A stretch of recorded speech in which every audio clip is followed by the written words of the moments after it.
Hello hi नमस्कार जय जगन्नाथ। आज आमर थिला फिस्ट रे कौन पिला माने मजा मस्ती करूछंती चलंतु देखिबा।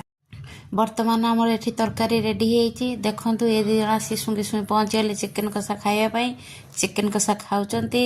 एठी माउसी झियारी बसी सलाड तयारी करचंती किंतु सलाड टी कंप्लीट करि पारले नाही। आम साइना आज ताको पूरा पूरी सलाड टी को टेस्टी करी कंप्लीट कला। बर्तमान आज मो नानी रो बर्थडे थिला ताको सरप्राइज दवा पई पिला माने एठी प्लान करचंती।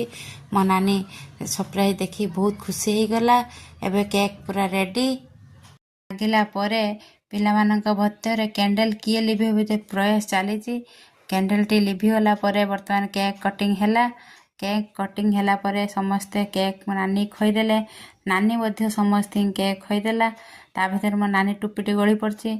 तार पिलामानंक भितर केक खिया खई चलला। देखंतु मो नानी मुंडरे मु केमिति स्टिकर लगई दउची। ता मध्यरे हमर आसी खाइबा पहुंची गला। चिकन भात सलाड पापड़ पिला माने खाइबा पई बसिगले।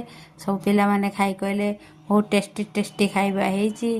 तापर अन्न भी साइना झियो सेमान मध्य खाउचंती। तापर तांको खाइबा देई साला परे आमे मध्य खाइबा पई बसिगलु। आम भिडियोटी केमिति हेची देखि कमेंट करिए सब्सक्राइब करिया पई भूलिबे नाही। रहिली जय जगन्नाथ।